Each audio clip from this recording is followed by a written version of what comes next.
बच्चों, आज आप मेरे साथ आपकी पाठ्यपुस्तक बसंत भाग 1 का पाठ 14 पढ़ रहे हैं, जिसका की नाम है लोकगीत, जो कि एक निबंध विधा की रचना है और इस रचना के लेखक हैं भगवत शरण उपाध्याय जी। बच्चों, आप मेरे साथ यह पाठ पिछले भागों में पढ़ चुके हैं। पाठ के इस भाग में आज आप मेरे साथ भाषा की बात हल करने वाले हैं। भाषा की बात यानी कि व्याकरण से संबंधित प्रश्न हल करने वाले हैं। तो बच्चों, आइए देखते हैं क्या है हमारा पहला प्रश्न, जो कि भाषा की बात में है। लोक शब्द में कुछ जोड़कर जितने शब्द तुम्हें सूझे उनकी सूची बनाओ। इन शब्दों को ध्यान से देखो और समझो कि इनमें अर्थ की दृष्टि से क्या समानता है। इन शब्दों से वाक्य भी बनाओ, जैसे लोक कला। तो बच्चों, यहाँ पर आपको क्या करना है, इस लोक शब्द से आपको अन्य दूसरे शब्द बनाने हैं, यानी ऐसे शब्दों का निर्माण करना है जिनमें कि यह लोक शब्द भी आए और उसके बाद में आपको उनसे वाक्य भी बनाने हैं। वाक्य बनाने के साथ आपको यह देखना है कि इन सारे शब्दों में अर्थ की दृष्टि से क्या कोई समानता है। तो बच्चों, आपका उत्तर इस तरह से होगा। देखिए, पहला हमने बनाया है लोक नृत्य, दूसरा शब्द बनाया है लोक गाथा, तीसरा है लोक जीवन, लोक लाज, लोक प्रिय, लोक कल्याण। बच्चों, अब हम इनसे संबंधित वाक्य देखेंगे। देखिए, लोक नृत्य से संबंधित वाक्य, घूमर राजस्थान का प्रसिद्ध लोक नृत्य है। फिर देखिए, राजस्थान के वीरों को लेकर अनेक लोक गाथाएं प्रचलित हैं। तीसरा है हमारा लोक जीवन। लोक जीवन से संबंधित वाक्य है, लोक जीवन में त्योहारों का विशेष महत्व है। चौथा है लोकलाज। लोकलाज से संबंधित हमारा वाक्य है, सभी को लोकलाज का ध्यान रखना चाहिए। लोकप्रिय, लोकप्रिय से संबंधित हमारा जो वाक्य है वह है, इंदिरा गांधी लोकप्रिय नेता थी।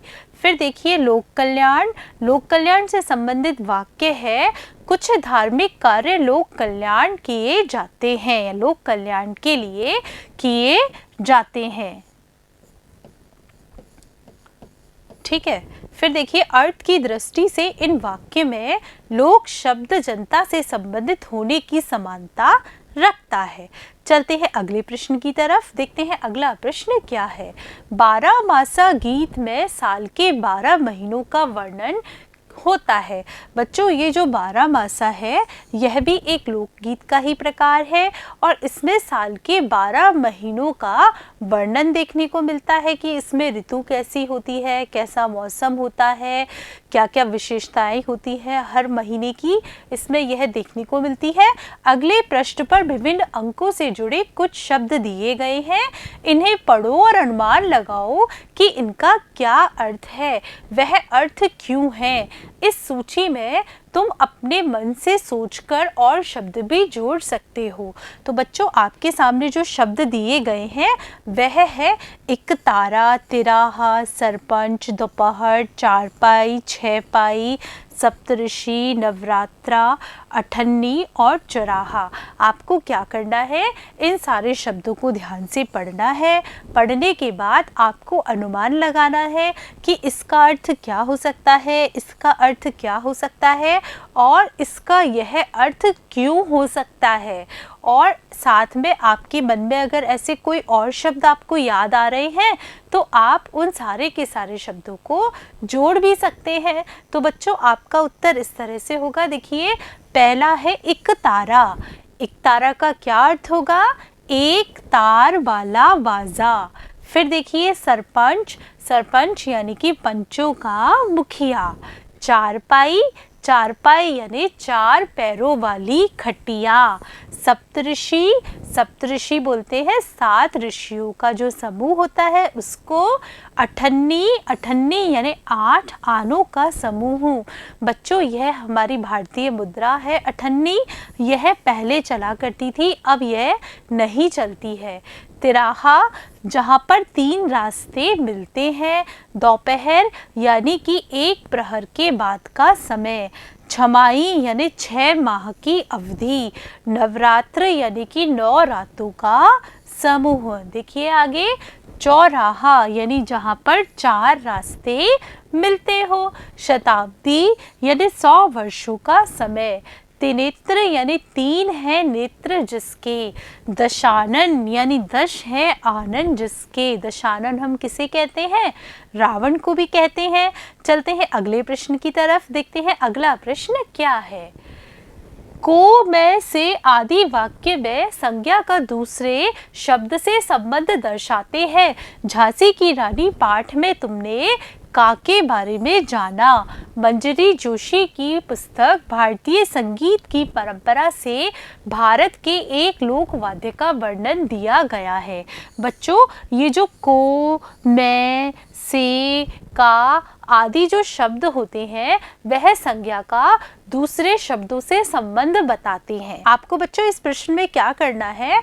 को, मैं, से, का के जो शब्द संज्ञा का दूसरे शब्दों से संबंध बताते हैं उन शब्दों की सहायता से ये जो गद्यांश दिया गया है उसमें खाली जगह है, वहाँ पर आपको पूर्ति करनी है।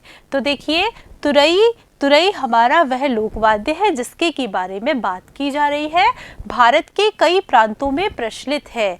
यह देखने में क्या आ जाएगी? यह दिखने में अंग्रेजी के एस या सी अक्षर की तरह होती है। भारत के विभिन्न प्रांतों में पीतल या कांसे का बना हुआ यह वाद्य अलग अलग नामों से जाना जाता है। धातु की नली को घुमाकर एस का आकार इस तरह दिया जाता है कि उसका एक सिरा सकरा रहे और दूसरा सिरा घंटी नुमा चौड़ा रहे। फूंक मारने को एक छोटी नली अलग से जोड़ी जाती है। राजस्थान में इसे बरगू कहते हैं। उत्तर प्रदेश में यह तुरी, मध्य प्रदेश और गुजरात में रणसिंघा और हिमाचल प्रदेश में नरसिंघा के नाम से जानी जाती है। राजस्थान और गुजरात में इसे काकड़ सिंघी भी कहते हैं। बच्चों, ये जो खाली जगह पर जितने भी शब्द लिखे गए हैं इन सारे शब्दों के द्वारा संज्ञा का अन्य शब्दों से संबंध बताया गया है।